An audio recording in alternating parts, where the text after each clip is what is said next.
I just think you're taking it too far. This stuff with, the women's movement, I respect, but it's complicated, and I think it's too much for him. I don't know what it is that you're talking about. Okay, he's a 15-year-old boy. I know. You're giving him hardcore feminism. But he really loves it, and it's helping him. Helping him what? It's helping him become a man, what you were talking about. Learning about a female orgasm is helping him be a man. Well, what man do you know that cares anything about that? Look, that's a miracle. But he's a high school kid, okay? It's too much. I'm telling you. I think he seems really okay with it. Hello, Bartek. Hello. How are you going? Yeah, right. That's great. How are you, Ryan Slewinski? Menstruation. That's how I'm going. Menstruation. Mm-mm. Menstruation. Menstruation. Say it, Bartek. Look at me in the eyes. Menstruation. Why are you saying it like you're afraid? Just say the word like it's normal, Bartek. It's normal. Menstruation. Menstruation. If our episode gets demonetized on YouTube because we use this in less than 30 seconds, that's not fair. And to think... This is just saying menstruation.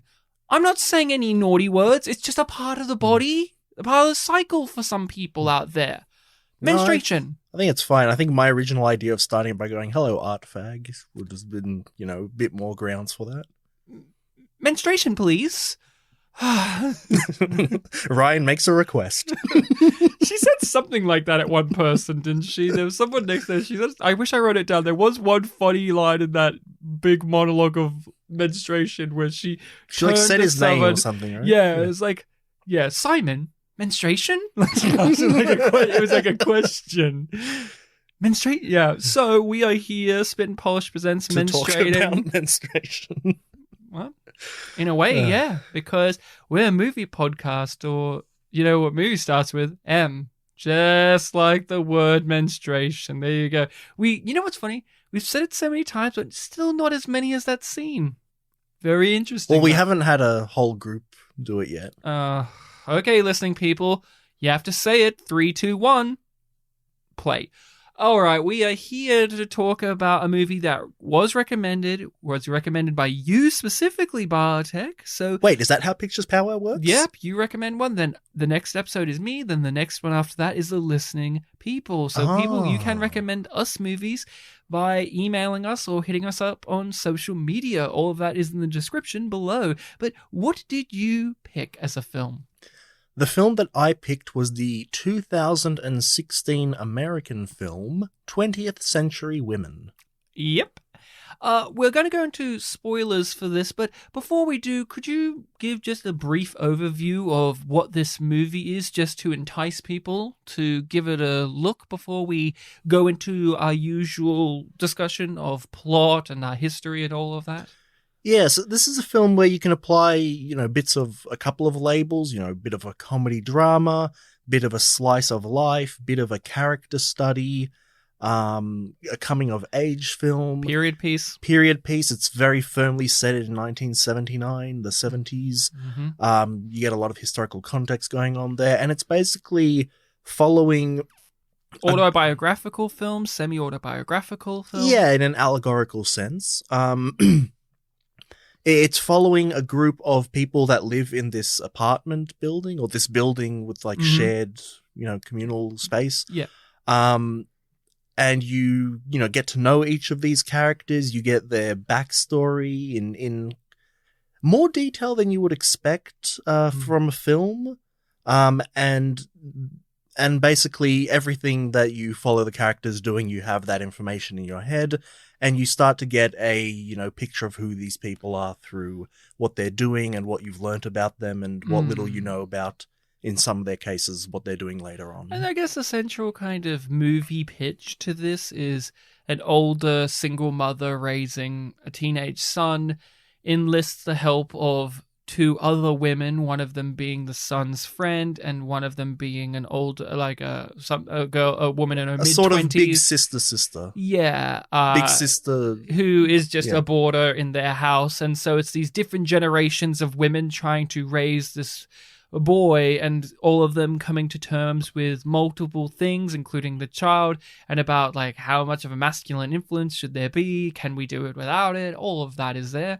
But like we said, now we're going to go into the spoiling details. If this sounds of interest to you, give it a check out. It is by A24. It's got Greta Gerwig in it. Those two things, I feel, if you know your films and stuff, will kind of also let you know what this movie is, because Greta Gerwig wrote Lady Bird, which has similar type of energy to this, and A24 are known for releasing more of your highbrow artsy affair type movies, and very much at this in this junction in time, people are praising them for their art house horror, or I loathe the term elevated horror, because I think that is a derogatory term for a genre to say now we're making elevated versions of this. It's saying that we're trying to get the Oscars back. It's saying that we haven't had this before. I mean, Rosemary's Baby won an Oscar, didn't it? I mean, come on. Yeah, when I was looking up that actress, Greta Gerwig, was her name,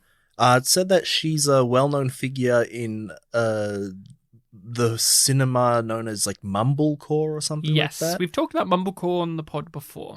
Yeah, I don't... And twee. I remember we're talking about twee. I don't quite remember the mumblecore thing. And I was looking at the Wikipedia page for it and like list of films that fall under it. And there were a couple of things that we'd done before that fell under it. I remember one of them was Murder Party on the mystery box. I'm like, oh, okay, so it's that kind of, you know, sort of indie-ish sensibility. Hipstery. Indie-ish. Wes Anderson can be aggressively mumblecore for some people. He's more twee. But yes, those kind of conversations about nothing but everything. Yeah, conversations are more important than plot, I think was the description. Yes. So I'll go over my history. I don't have any. I didn't know about this movie. I don't even remember when it came out. You've informed me at the end of last episode and bringing this up that you do have a history with this, so I'll hear it. And once you tell me, maybe I'll recollect you having said this and gone through this before, but it's not hitting me right now. I like the actors. I saw Annette Bening was in this. I like Annette Bening. She's a very skilled actress. She's always one who delivers. Weirdly enough, I think of her for weird comedic performances, even though she's done a lot of dramatic work. Billy Crudup or Billy Crudup, I've heard it pronounced both ways. I actually did watch some videos and reviews of this movie after watching it to kind of have a look around on what other people's opinions were, just minorly. And people pronounce his name both those ways. I like him as an actor. He's really great. Greta Gerwig, I have no problem with. I know of her. I've seen Lady Bird. She wrote that. She wasn't in that. I think she directed it too, if I'm not mistaken. But I know of her. I didn't know the kid. And as you know, I know Elle Fanning. I liked her a lot in The Neon Demon. And I think she's one of those up-and-coming actresses that's somebody to keep your eye on. She's very versatile, but also has that unique Elle Fanning quality, sister of Dakota Fanning, who was one of, if not the biggest child actresses of our era growing up, right? You had, you know, you had your actors of the child variety like Frankie Muniz and Hilary Duff and Amanda Bynes and all that, but when it came to like movies, you had Dakota Fanning with like Charlotte's Web, and she was in War of the Worlds and so many other things we could go through. But so Elle Fanning, sister of Dakota Fanning, and I like Elle Fanning a lot. I thought, to jump the gun, I thought she was the greatest part of this movie for me. I thought she was excellent here. But yeah, and then the nerd in me, I was just like, there's a scene where a doctor starts talking and we don't see them yet. It's Greta Gerwig's doctor. And I heard his voice and I went, Dr. Phlox from Star Trek Enterprise has entered the chat. And he's a doctor again, because he's a very... I don't know if you remember his scenes too well in this, but he has a very specific type of voice where he's one of those actors you can tell has had stage training, because they enunciate their words in a very deliberate way and manner of speech that people don't really do in real life, but they talk like this, where you're understanding every single moment of a word that they are articulating to you. And I heard his voice and I had a smile because I went, oh, it's my favorite. Was that the scene where it was like, you shouldn't have a baby? Yeah. Yeah. And yeah, guy glasses, kind of balding, a bit tubby. And he's my favorite character in Star Trek Enterprise, a show that I find very boring out of Star Trek. And he's the most fun. He's the wacky alien doctor who has multiple wives, and he has pet animals in his sick bay that he likes to experiment on, and he's just great. So I was happy to see him. But that's kind of my background with this, and then I just got a copy of it and went in blind. I didn't know the plot. I didn't know anything. I just knew some actors, and that was it. What about you? Yep. So my history, and I have told this on the podcast at some point. I don't remember what the context was, but it was a case where I was talking about the story itself rather than the film. So once upon a time, I mean, it would have been 2016. My mum's friend, I think they went to high school together and then they worked together. She got some tickets to a mystery screening. Oh, okay. Yep. So it was like, oh, you go to the cinema, you give these tickets, you don't know what film you're going to see. I've never done those. The closest I've got is when I leave a cinema, I just walk into another cinema illegally and just roll the die. And watch Batman v Superman. Yes. And Star Wars Force Awakens, I did that one. Oh, once okay. too. So anyway, yeah, we got to the event. Obviously, you know what film I saw. And I made an effort to not look around at the posters. I'm like, let's go in as blind as possible, just get really surprised by it. My mum did look at the posters, so when we sat down and a lady introduced the event, hello everyone, welcome to the mystery screening. You don't know what film you're going to see, and blah blah blah. She was talking, and then the final thing she said was the clue. It's now you don't know what film it is, but I'm going to give you a hint. It is a film made for the 20th century woman. And then you hear a lot of people in the room kind of giggle, knowing laugh. But me, I'd never even heard of this film. I didn't see the poster walking in, so I'm I thought oh god, am I in for a chick flick with my mum and two other older women? Am I going to be? Yeah, you missed out on watching The Other Woman with your parent or with your mum. Yeah. So that was it. And then when the film started, thankfully this was a film that showed the title in it. I'm oh, 20th. That's the name of the film. Oh, she really gave it away, huh? Yes. Yeah, she just gave it away right before the lighting went down. Yeah, it's like if when I went into the Batman v Superman, a person said, hello, for those who have legally entered the cinema and didn't see what you're walking into, I'm just going to give you one clue.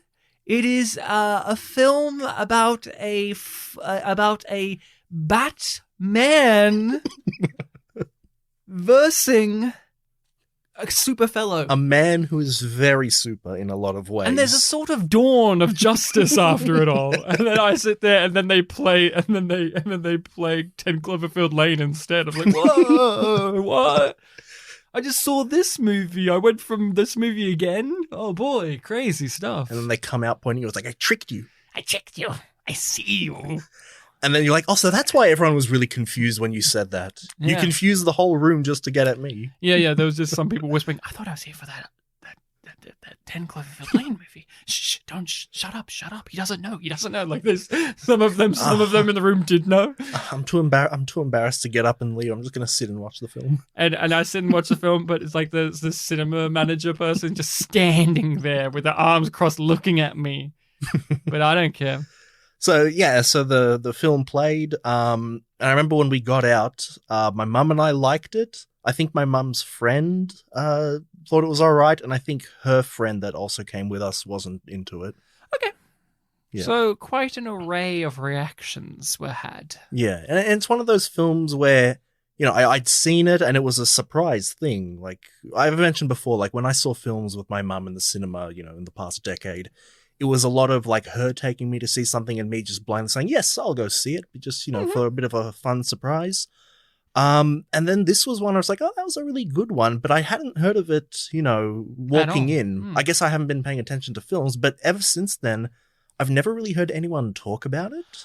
No, I actually looked it up after I said, I watched it. There was a video talking about how this is A24, or A24 for some people out there, most under the radar and misunderstood film that they put out, and how it kind of, for cinema snobs out there who like A24, they raise their nose up at this, or many people just don't know it exists, and it's quite an oddity of why that is, because it does have some weight behind it when it comes to, like I said, the cast, the people who made it. It got nominations, I think, for Best Screenplay or something.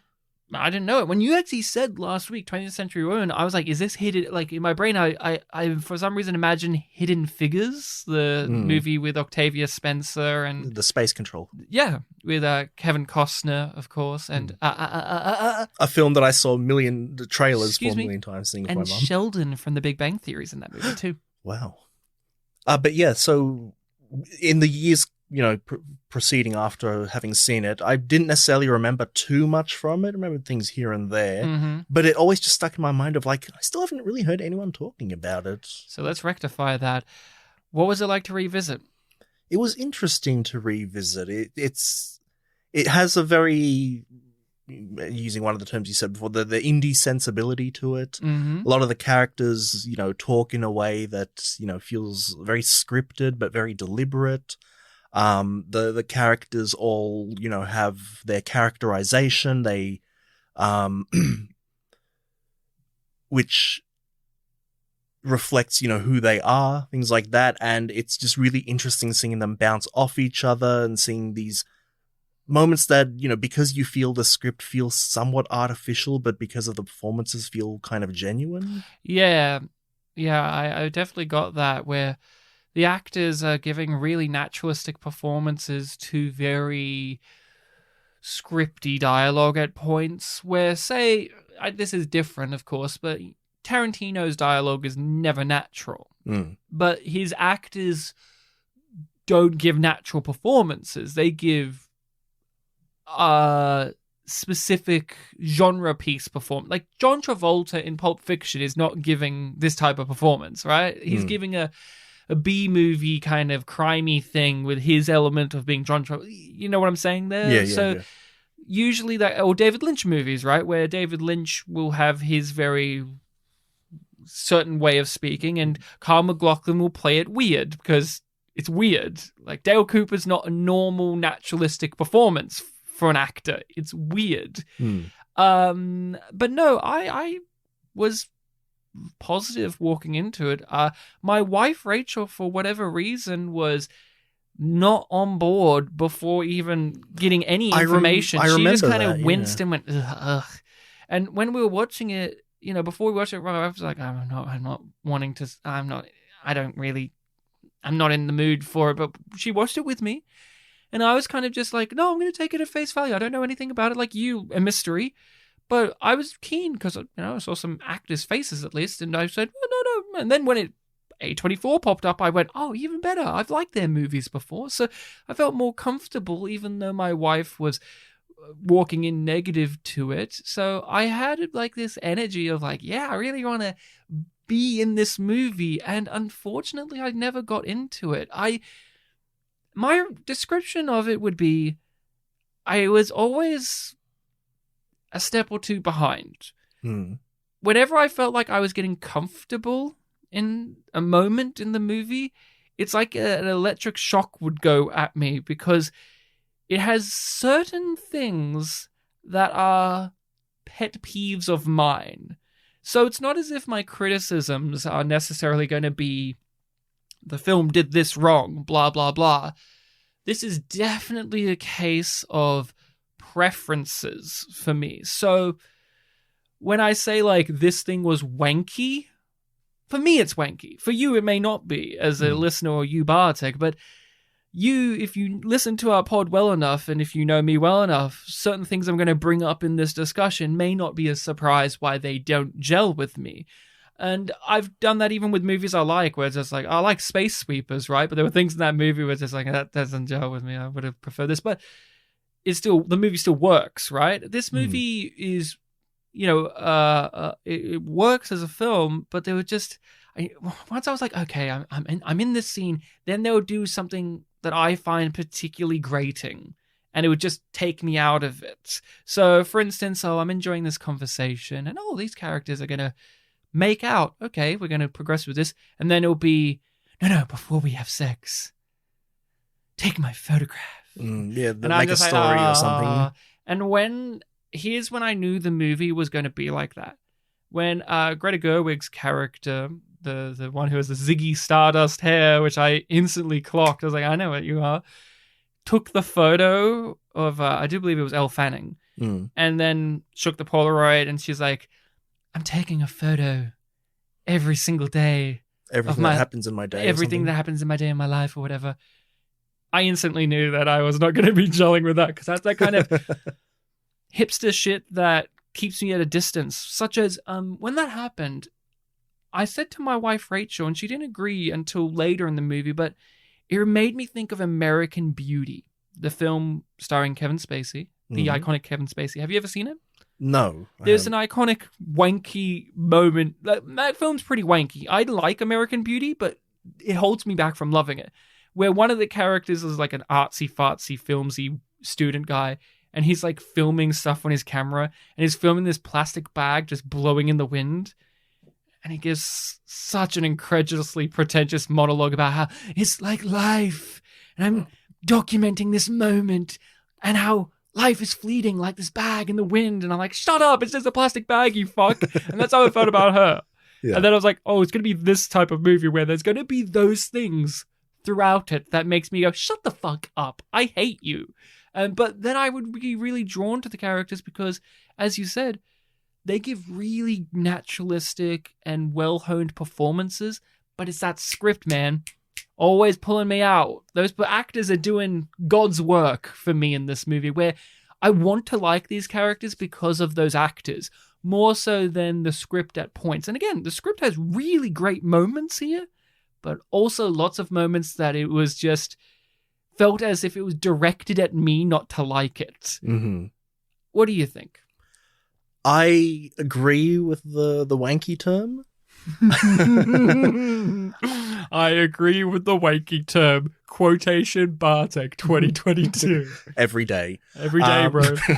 I still agree with the wanky term. I do agree that the film definitely has that quality to it, and it's not necessarily something that I myself also enjoy. But I guess what made me accept it a bit more was the fact that, as the film goes on, especially with the Annette Bening character, the mum character, we do get this, recurring theme of, isolation or being out of touch with a lot of these. And she's also kind of weird herself, being the mother who's like, confident but flaky and wants to help but gets someone else to do it. She's stuck in a cycle as well. She's stuck in a cycle. And it almost kind of feels like you, the audience, is also, out of touch with, what you're seeing here. Because this is a film set in 1979, made in 2016. There's a pop culture happening on screen that is from the past, and, whether some people are still into that now or not. I understood a lot of the stuff they were talking about. Like, every time they mention punk, I'm like, oh, Ryan likes punk. He probably understands all this. No joke. The movie opens up with a song, and I went, oh, it's David Byrne from it's the Talking Heads, great. And I even joked to Rachel, I said, I wonder if Bartek will know that. I mean, we did True Stories on the podcast, and he didn't like it, so you didn't love it. You didn't, you were bewildered by it a little bit, like, what was... But I was like, I wonder if Bartek will remember the Talking Heads by the end of this movie being something we've actually talked about heavily here. Well, they talk about it in a scene later on, and they play a record, and like once they're very prominent in the movie. Talking and Heads. Very distinctly, it was David what's-his-face's voice singing. David Byrne. He's a singer. So the film kind of almost explains itself, or at least establishes, like, there is a wanky quality to all of this, but it is, just part of the characters. Yes. So in a weird sense, like, it is stuff that I kind of was like, oh, okay, but I accepted it. Yeah, and I guess, like, we're artsy people, we're actors, when we were able to, we'll go to theater shows and whatever, but there are these people, like the ones in this movie, where I know them in real life and I don't want to spend time with them either. So getting to spend time with them almost 2 hours, or about 2 hours, was enough for me. I get what you're saying, though, because constantly throughout the movie, I was finding myself annoyed and then questioning my own tastes, because I know that on this podcast, I've recommended movies in which it's mumblecore or characters just living life and slice of life and can be wanky. And I started questioning, why isn't this one gelling with me? And I think it is just very much so.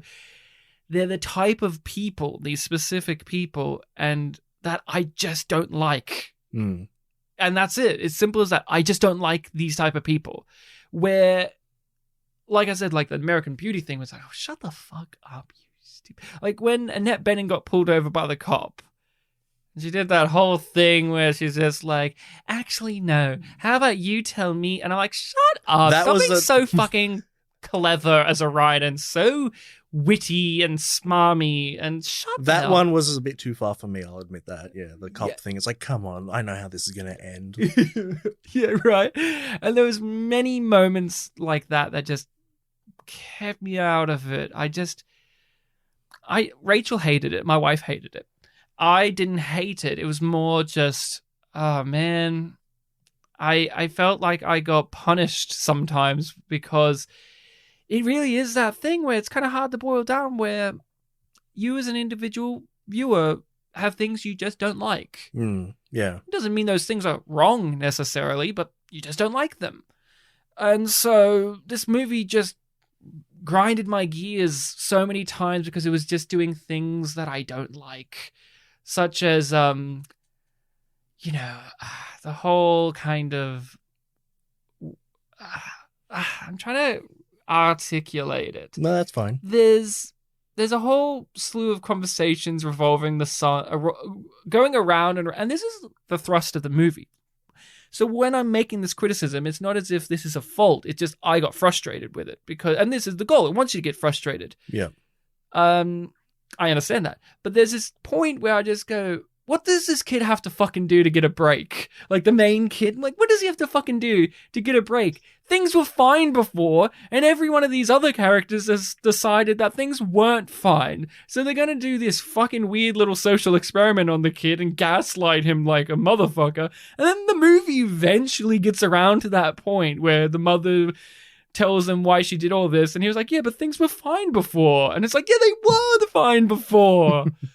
The movie just hammered in themes a little too obviously for me to have that patience with it. Like, I also wonder if they would have less of those direct conversations where people say things out. Like, there's that balancing act, because this is semi-autobiographical according to IMDb. Mm-hmm. So there's that weird element in which a person is adapting real life circumstances, but obviously there's an adaptation, so you're changing stuff around for a script. So there's many moments that are super specific. This is obviously something from this person's life, an interaction, a dynamic, a character, a piece of clothing, a preference for music, an understanding of the world that are super specific. But then it would just be very movie in its delivery of those kind of real world observations of things where characters talk in ways where you go, no one talks like this. But it's offering these super specific things that relate to like real life eccentricities. Mm. So I often had that disconnect where a person would be talking about the talking heads, right? For instance, in a way that's like, yeah, that's like real life. But then conversations like the son asking his mum all of these questions, and the mum gives these beautiful answers that are great for a movie. And I just know, I don't think anyone talked to their mum like that. I don't know if Bartek does. Those things. Half in Polish, half in English. But enough of me kind of ragging on the movie, because I do have things to praise. But talk to me. What are your thoughts overall? One element that I did like in the film was it uses quite a bit of narration. I mentioned before that you get character backstories and sometimes even what happens afterwards. And normally in a film, something like that isn't, sort of structured like this is the part of the film where we follow this character, this character, this character. It might feel a bit, unnatural, not really a thing that you would do. But it really worked for me in this film. Like when they were like, my mom grew up in the Depression. tried to become a pilot, but then the war ended, things like that.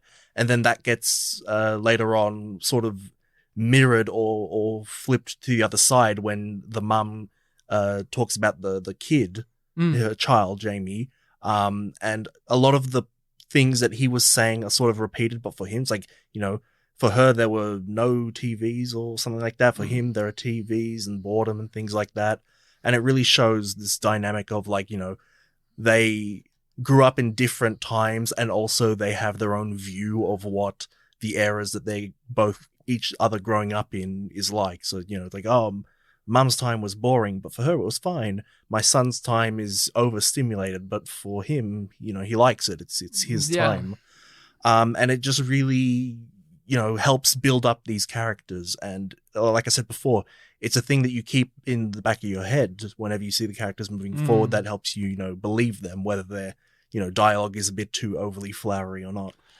Yeah, I thought the difference in generational aspects were really well done, where every character comes from a kind of different age group or different generation or point of view. It feels like they were all born in like a different decade. I don't know about Crudup and Annette Bening. We never got to find out when he was born, I don't think. They didn't flash it with visual. Maybe she said in dialogue. There's lots of dialogue.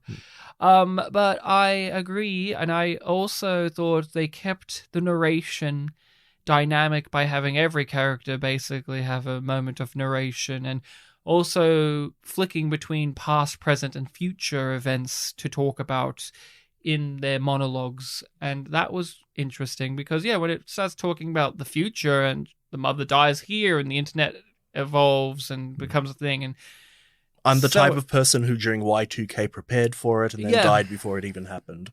And this is like, a third of the way through the film. And that was great because it made the use of this narrative device. It made use of it because there's no... voiceover narration can cripple a film. It can be a crutch, a narrative device that is in place of the narrative itself at points. But I didn't find it to be here because they kept it fluid, because they kept it dynamic, because they always kept shifting it and changing it around. So I never got too comfortable with it to the point of seeing it as only a writing trick, even if the stuff they were saying were very metaphorical and flowery and so on and so forth. So I agree with you. The narration was great. The music, fantastic. Needle drops, all great. All great needle drops. Although, one big criticism, I was shocked. The movie ends. The credits roll. They don't play a Talking Heads song. I was surprised. I was absolutely surprised. I was like, wow, no Talking Heads song to end this? Really? Okay. They just played somebody else. They just played some other, that was really surprising because the Talking Heads were like a very prominent through line in the film. And I was just expecting them, they opened with Talking Heads, they played throughout, and then I was expecting a kind of closure. And there's a few songs from this era of the Talking Heads I could think of that they could have closed it with, but nope, just something else. Okay. And so I was a little bit surprised by that. But no, music was great. The commentary on music from the characters was fairly well-rounded, although I really hated that fucking scene where I can't remember which band it was they were playing, but Annette Bening is talking to what was Greta Gerwig's character's name? The Ziggy Stardust. They said it all the time. Began with a D? No, let me just D. Let me but no, think to myself. While you look it up on your brain, there's a moment where she's listening to a piece of music and Annette Bening's character is asking, like, what is this? Like, why can't people listen to beautiful music anymore? And then Greta Gerwig then describes in painstaking detail about how, no, man. Abby's like, no, man, the fact that they don't have talent and can't do these things is blah, blah, blah. And I fucking hate that. Because, one, could you imagine if these musicians, who's real people, sat down and listened to this commentary about them. Like, there's like what was playing on the record was like real music. Like, I understand there are type of music where that is like kind of like thrashy, we don't give a fuck, but there she was playing like really well made music and singing was happening. So I was just like, there's such a weird moment of disconnect where the writer has something in mind here to basically comment about how young people don't need organization and beauty and structure the way Annette Bening's generation. We can just be free-flowing and free-formed, and we don't need to know how to do it to be able to make it ourselves. But I was like, believe it or not, Iggy Pop and David Bowie and the Devo and the Talking Heads and Black Flag all are skilled music, like are all skilled and understand the craft and understand how to do it. They just do it in a way that wasn't like how their parents did it. That was just one of those things where I wanted to rip my hair out, because other than that, the movie was actually pretty good with the commentary of the music of that time. Like Black Flag and Talking Heads divide there. I was like, yeah, punks versus new waves. Yeah, sure. I remember liking that scene in terms of, you know, the character interaction, you know, this character expressing themselves. Annette Bening's point of view was great. You know, two clashing things both sounded valid, especially coming from the characters. I believe that they believed that. But there was this thought in the back of my mind of like, oh, was that especially bad sounding music? No. Like, I'm not really, you know, too into it or too familiar with it, but it sounded... It wasn't that experimental. Yeah, it sounded like it had a flow. Yeah, it was well-crafted music. If it was more weirdo experimental music, like, no joke, this is me now. Yes. You won't understand. Yep, that's Certain fine. listening people will. If she was playing Captain Beefheart, I could see an argument being made there. But even he was a very skilled musician and singer-songwriter, but like from an outsider's perspective and a layman, he sounds like he's just a crazy man who's making weirdo music. I guess maybe it would have that doesn't have any of that so-called skill and craft and organization that Greta Gerwig is denoting here. But even then, that's not true. But like, that's just me bitching. But I did like the commentary on the music, like the skateboard park scene was particularly great, where the guy was making fun of his Talking Heads shirt, saying that they're fags, and then the kid stupidly trying to defend the Talking Heads by being like, well, actually, one of them's a woman and she's dating the drummer, which is true. I think they got married in the end too, and they formed their own band. Only if we had Grayson here, who is a big Talking Heads expert. But yeah, and then he gets beat up for liking Talking Heads because they like, you know, Black Flag, and I loved all that. Wasn't that also the same scene with the like orgasm talk? Yes, the orgasm talk, and that was what kicked it off. And then he saw he wore a Talking Heads shirt, and then just beat him the fuck up. I love, you know what? See, all of that went over my head. I just thought it was just getting beaten up purely because of the sex thing. Well, because then afterwards, he says it was because of the sex thing, but like the guy was just like Talking Heads, fag, and then he art fag, and then Black Flag.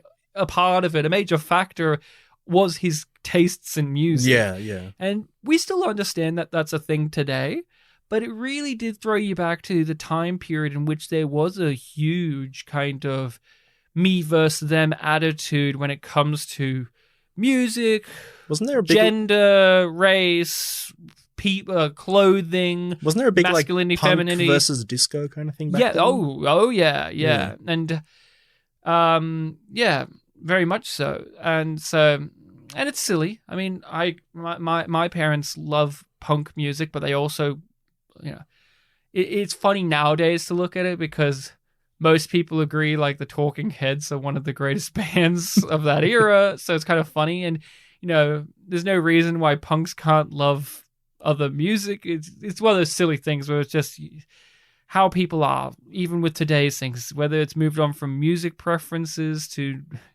internet fandoms or whatever it is. You know how it is. You were saying to me before we started this podcast, you were saying something as specific about Gundam to me. Yes. And you then proceeded to make mockery of people, how elitist they can be about it. But here, this is really honing into a really, really small window of time where this was a prevalent thing, 1979. The death throes of punk, according to some. I did like, me being me, I did like one of the photos they showed was Iggy Pop. I was like, I pointed and went, hey, it's Iggy Pop. And then I proceeded to put my hand down. Oh, he's gone. I'm putting my hand down. That was it. Yeah. The Ramones followed him after. The Ramones are great, but I was like, hey, it's Iggy. And then I put my hand down. Mm-hmm. In your head, you knew it was the Ramones. Yeah, I smiled. It's the Ramones. Another positive I want to give this film is looks great visually. I loved the color palette of the movie. I loved the clothes. I loved what everybody looked like, their hairstyles. Yeah, I agree. Annette Bening's was really great because her hair was kind of really reminiscent of the 40s when she was from, but also kind of stringy and messy, and she was always kind of fiddling with it as a nervous tick. She looks not too unlike Kitty from that 70s show. Right? Yeah, where Kitty from that 70s show has 70s style hair, but you can tell it also comes from that 1940s when they were young, kind of waved style a bit. But yeah, I got that vibe too when I was watching it, that 70s show. Where's Eric? Is he Eric? Is our main kid Eric? He'll be Eric in a few years. Well, without a Donna. Without a Donna. But it'll be the 80s then. So. Yeah. But what about you? Any other major things you want to bring up positive wise? There was something, but I was so enamored by your music thing that it's kind of slipped my mind. That's music, people. That's music, people. Bartek's gonna. Oh, I found it very fascinating that the friendship between Jamie and what was Elle Fanning's character name? I just want to keep calling it Elle Fanning because I like her so much that I, in a weird way, forget the names of characters. How did you forget it's Julie? Julie! I found their friendship rather fascinating and complicated. It had lots of problems that I've seen emerge from real life friendships like that. Now that you mention that, I remember you telling me about some of these, yeah. Right, and it was very, very bizarre. And, growing up, I had very close, and I still do have very close friendships with girls, and I thought that was with cool. Some 20th century women. 20th century women. And how there is, at least when I grew up in rural Australia, there was weird stigma around that where guys were you have to be into the girls to be friends with the girls, and other girls thinking the same thing. And it was just kind of weird vibe. And this movie obviously plays around in that because it's really delving into what it is to be masculine and to be a guy. What it is to be a guy, Bartek. Is that a reference to something? He's just trying to be a guy. Our main character's just trying to be a guy. Why do you keep saying that? Because it's really funny. Dude, you trying to give me some Vietnam flashbacks or something? I don't know what you're talking Holy Ho Chi Minh! about. No, that was Stardust. I know. I just wanted to throw that at you. That was a Vietnam story, right? Yeah, I mean, he was a vet. I found their friendship frustrating in the way that I think it's meant to be, in which it was a frustration at both of them. I didn't feel like it was weighted on one or the other. I feel like both of them were at fault for things that went wrong in their friendship, but also I understood why they were friends. I thought it was really well done. Yeah, it was a conflicting thing, especially when you look at how the Julie character, not only doesn't want to have a relationship with this character, but has lots and lots of, affairs with other characters and constantly tells him about it. There is this kind of thing of well, there's no way he's going to like that. Yeah, but at the same time, there's also grow up, bro. You just gotta grow up, man. Be a man. Be a bro. Be a guy. Be a guy. Just trying to be a guy. I could have just watched a movie about them too. That's the thing. This movie has so much going on. To go back to some negatives, I wish scenes were longer. There's just so many scenes, and they're all maybe one of them will be max 90 seconds long. Maybe 2 minutes, but a lot of them are 10, 15, maybe 40-second long scenes, and then it's just gone. I like them, but I just kind of was I would have just loved to sit in a moment longer. But I guess there's an argument to be made that this is almost like character reflecting on their life, and they're going through all of these moments. We wanted to see what the cops said after that. Yeah. Ma'am, that was funny. You're arrested for being so hilarious. And then he put the handcuffs on her, but they were clown handcuffs, ones made out of balloons. And she's like, what is this? And then splashes water in her face. Yeah, and then he puts her in the cop car, but it's a clown cop car, a clown car painted like a cop car. And then at one point, wee, wee, wee, and then at one point he says, By the way, I don't find any of this funny, which explains why later on she's like, you have no sense of humor. I have a fun fact. The director made another film that I think you may be interested in called Beginners, I would say that was his previous film, right? where it's about his father. Mm-hmm. Yeah, it said he came out as gay or something. Yes, Christopher Plummer. You know, Kevin Spacey. No, it's actually Christopher Plummer. Is his older father who he's estranged from, comes out as gay, and there's just like having to deal with that and what that's all about. But I thought that may be of interest to you because it's a nice little companion to this, in which this is the director dealing about his relationship with his mother. But one of the things that's truly, truly, truly fascinating is it's Ewan McGregor, who we like as the son, Mm-hmm. and the poster has the cast and a little friend. What do movie posters often have on them, Bartek? When we have done this podcast, what is a little thing that are on movie posters we've noted down a lot and sometimes don't appear in movies? A dog? A dog. It has a cute little dog on the poster, and I had to watch because I haven't seen this movie. I had to watch the trailer. The dog's in the film. He is in the movie. Oh, okay. Because many times, like in Empire Records, the dog's on the poster but never in the film. Yeah. In fact, it's actually a little phenomenon in in movie marketing in which they put cute animals on posters for movies to draw some people in, but the animal is not in the film at all. But this one actually has the cute little dog in the movie. I just wanted to raise that to you because that might be a funny little thing for you to know. It's up there with Scooby-Doo. I said little dog. That's a big dog. He's a big. That's a fair point. He's taller than Matthew Lillard, who's a big guy. Was he taller than Matthew Lillard? I think he was. Oh. Maybe that's me thinking of him in heels. Oh, they were at least pretty similar. You're right. Maybe that's me thinking of Scooby in heels when he was dressed as a sexy lady. Yes. Very. I'm glad you said sexy. I was about to correct you on that. I don't have too much else on my plate about this. What about you?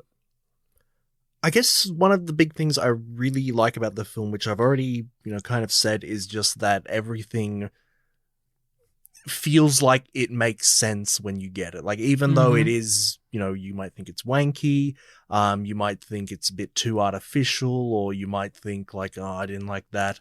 There is a sense to, the characters. Like the Annette Bening mum character, a lot of the things that she said kind of frustrated me in very similar sense to the Abby character that you said before. Very, kind of not fourth wall breaking is not the word, but I think there was a fourth wall break. Was there? When Billy Crudup has a lot, like he says something, and Annette Bening just, and maybe I'm missing it, maybe I'm missing something, maybe you can tell me. They're at the staircase and he's sanding the handrail, the railing of the stair, and she talks to him and he says something very dry, and she out of nowhere says, "You don't get many funny lines in this, do you?" And then she walks off, and that was the end of the scene. Oh, that. Oh, I just thought that was like that he wasn't very like witty. Yeah, but it's just such a. No one says that. It's very like Bartek, you and I are talking casually. Imagine if I just said that to you. You're like, "What am I in a play right now?" Like it was just such a weird little. Like I couldn't tell if that was the writer winking at the camera, going like, "I know so that he's not particularly funny." So you put that on the same level as like, "Or do I have to end your story too?" Yeah, no, I really do. I really do. From Twin Peaks, yes, I do. 100%. I guess the word I was looking for was more. What are we? Some kind of Suicide Squad? No, I prefer the Shark Tale comment section. What are we? What is this? Some kind of suicide fish? Because it was Will Smith and he said the Suicide Squad line, so you have to make it a fish. So, I guess more self-aware, or like the fact that she. It feels weird that I'm going to say that, like, oh, she was questioning things. Like, that's a bad thing. But, like, it was just a very consistent thing that she was doing. Like, why can't things be beautiful? Or why are you talking like this? That kind of thing. Like, there were just some things there that, like, yeah, it kind of got to me. But again, it was consistent. And I believe that this is the character and the conflict of the film, the fact that she is, questioning things to the point that she doesn't realize that things were fine with her son in the first place, and they could have just kept going on and been happy. But she was having problems. Yeah, she projected it onto fixing him. Yeah. But there was nothing wrong with him. Yeah, so even though, not my favorite film, but I really liked it because everything felt like it did fit together, even if it was, a little bit isolating. But did you use spit as lube? Did you? Bartek looks really upset. Did you use spit as lube, Bartek? Answer the question. Because we find out that Elle Fanning, that's all she had, was spit as lube. That was one of those scenes where I went, okay, we're going to write this into the script now? All right. The menstruation scene. At the end of the funny menstruation scene, let's just make it fucking I'll bizarre with like this. I lost my sex. I had my sex in a car, and it was like painful sex, and I was like, oh god, why are we doing this? I do remember. Even though I said I didn't remember too much about the film, that scene always did stick in my head. Just the dinner scene where they're talking about, menstruation and sex and virginity losing and things like that. Yeah. Oh, I guess I'll ask you. This came out the same year.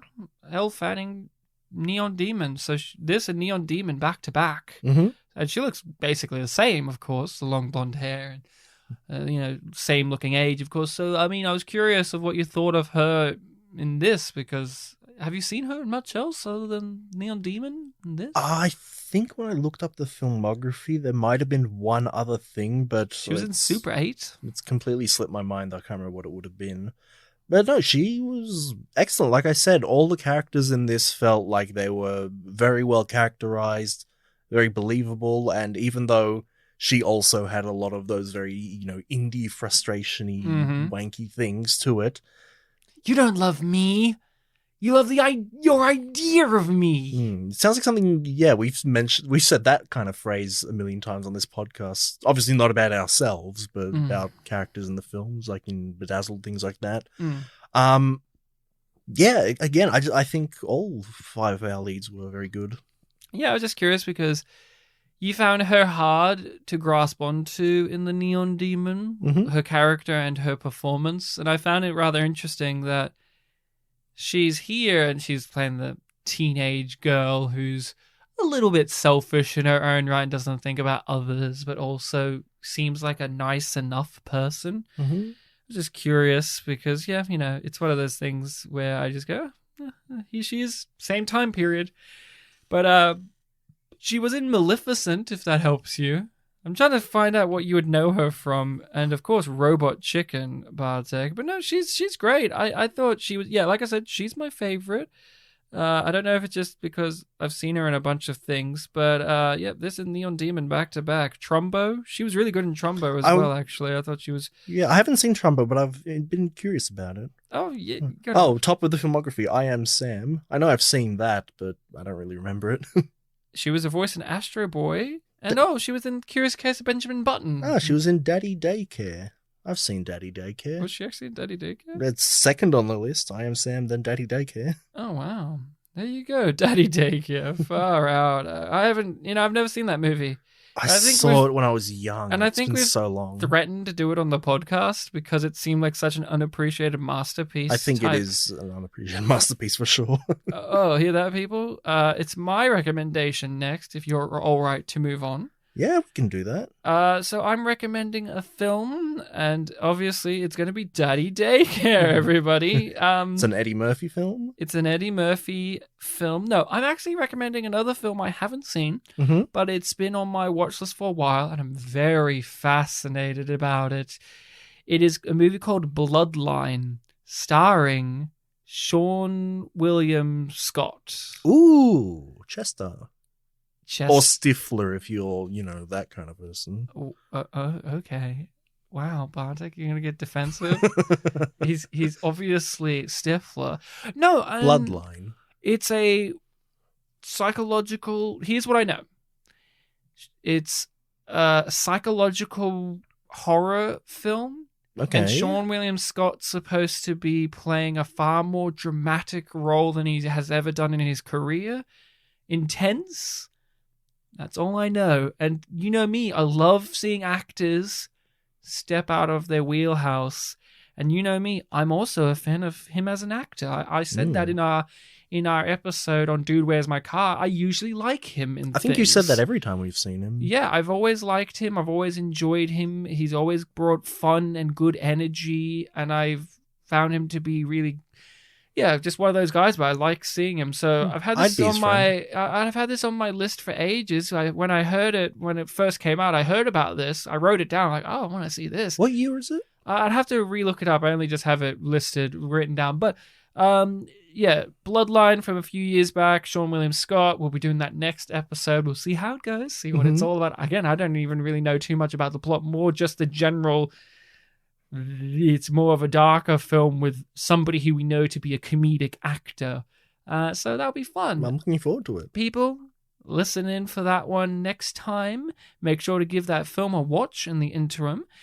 You can hit us up on the social medias, Facebook, Twitter, Spit and Polish Presents, as well as our email, spitandpolished@gmail.com, where you can suggest movies to us and we'll add them in our list of recommendations and eventually do a discussion on them. We've got a good amount, but we could always do with some more. In fact, we have one or two films that we actually have to hunt down copies of because they're a little harder to find. Okay. Certain native films, as we call them, Polish. Yes. Bartek says. But I am keen to get a viewing of. We've never done a Polish film proper. We've done even though we're in top 10 Polish podcasts. Yes, probably still number 4. I don't think they keep updating it. I'll have to check. We've done a film that had a Polish gang in it. Yeah. They Call Me Bruce. I remember. I didn't need you to remind me. I actually remembered. It was a big argument point that I had in that episode where I was like circling back around. I'm like, I think it's these guys. And then being told, I don't think so. And then me throwing my hands up in the air going, well, who is it then?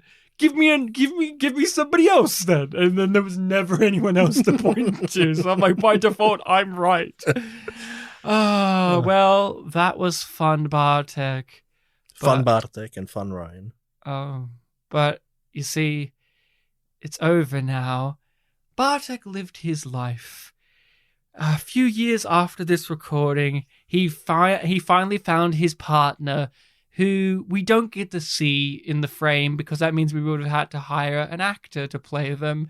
But they, every year, give Bartek a present of flying a biplane and enjoying themselves. And I eventually died.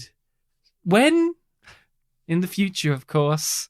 And before I died, I had a son who is now letting you listen to this message on the new Disney Plus owned YouTube platform. Thank you very much. Ryan went on to tell lies about narrations about people. What he really did was he went next door, asked for the big spaghetti. They gave him medium. He still took it anyway because he was too embarrassed to correct them. He ate it. He liked it. And then about 7 months and 18 days later, he went back and told them it was meant to be large, actually. And they said, what? He said, it was meant to be large, actually. And they said, I don't know what you're talking about. And then Ryan slumped and just went back home. And then he went back home and his wife told him, where have you been? I said, I went to the place where they gave me the medium spaghetti. They meant to give me the large spaghetti. And Rachel said, no, you mean the big spaghetti. You mean the big spaghetti. And then Rachel looked at Ryan, squinted and said, you know they don't give you spaghetti there. And that's how I died from the sheer shock of that revelation. It was Bloodline all along. Not the Ben Mendelsohn show, Bloodline, which I've also recommended. That's probably what I was thinking of. I'm like, Ryan's mentioned that before, hasn't he?